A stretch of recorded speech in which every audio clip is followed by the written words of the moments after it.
बिस्मिल्लाहिर्रहमानिर्रहीम। अस्सलामुअलैकुम दोस्तों, उम्मीद करती हूँ कि आप खैरियत से होंगे। Welcome back my YouTube channel amazing recipe. आज हम आपके लिए बनाने जा रहे हैं आलू मटर की सब्ज़ी, जो कि हर घर में बनाई जाती है, सबकी फेवरेट होती है। और आजकल आपको पता है मटर का सीज़न स्टार्ट हो गया है, तो मेरी कोशिश होती है कि ज़्यादातर उन चीज़ों को पकाया जाए, बनाया जाए जिनका सीज़न होता है, ताकि आप अच्छे से देख सकें कि हमारे घर में उसको कैसे बनाया जाता है। इससे पहले आपसे रिक्वेस्ट है, चैनल को सब्सक्राइब कर लीजिए। वीडियो पसंद आए तो उसे लाइक कीजिएगा। चले जी बिस्मिल्लाहिर्रहमानिर्रहीम। सबसे पहले हम यहाँ पे एक अदद देचकी लेंगे। इसमें मैं ऐड करूँगी हाफ कप घी का। अगर आप चाहें तो कुकिंग ऑयल भी ले सकते हैं, कोई मसला नहीं। उसमें मैं डालूंगी 3 अदद प्याज, 3 खाने के चम्मच लहसुन अदरक का पेस्ट, जिसका हमने इकट्ठा ही पेस्ट बना लिया था, इसमें मैं ऐड कर दूंगी। इसको हमने अच्छे से भून लेना है। और ये है एक बड़े साइज का टमाटर। जब आपका लहसुन अच्छी तरह से पक जाए फिर आपने डालना है। 2 से 3 हरी मिर्चें जाएंगी,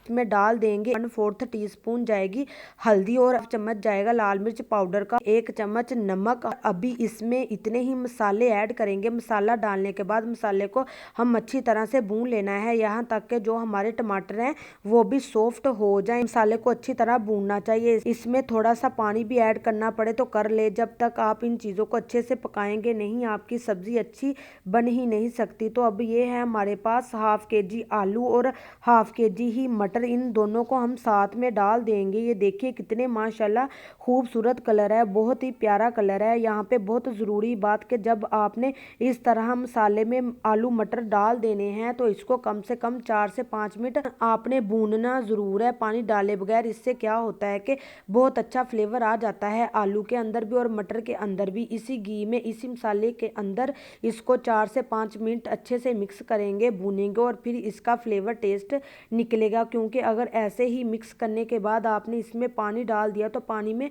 प्याज और टमाटर जो हैं तैरते हुए नज़र आएंगे। अच्छी तरह से बुनाई करेंगे, ये जो सारी चीज़ें हैं अच्छे से मिक्स हो जाएंगी। अब बेशक इसका ग्रेवी बना ले, इसका शोरबा बना ले, और फिर बहुत ही मज़े का परफेक्ट बनेगा। तो हम इसमें पानी ऐड करेंगे, 1 कटोरी हमने डाल दिया है। पर डिपेंड करता है कि आप इसमें कितना शोरबा करना चाहते हैं। ये हमारे लिए इतना काफ़ी है। पानी डालने के बाद इसको मिक्स करेंगे। अब इसको ढक्कन लगाकर पकने देंगे 15 मिनट के लिए। तो माशाल्लाह देखिए 15 मिनट हो गए हैं। अब यहाँ पे हमारा जो आलू मटर है वो अच्छे से गल चुका है। इसमें हम कोई गरम मसाला नहीं डालेंगे, जस्ट सिर्फ हम धनिया ही डालेंगे, जिसको आपने अच्छे तरीके से धोकर यूज़ करना है। और फाइनल लुक की तरफ चलते हैं। यहाँ पर देखिए माशाल्लाह अल्हम्दुलिल्लाह, देखिए हमारे आलू मटर का सालन तैयार है। कितना अच्छा इसका कलर आया है, कितनी प्यारी इसकी खुशबू आ रही है। आप इसे परांठे के साथ सर्व कर सकते हैं। मुझे उम्मीद है कि आपको मेरी ये रेसिपी बहुत पसंद आई होगी। अगर पसंद आई है तो लाइक कीजिए, शेयर कीजिए, चैनल को सब्सक्राइब करना मत भूलें। यहाँ हम मिलेंगे एक नई वीडियो के साथ, तब तक के लिए अल्लाह हाफिज़।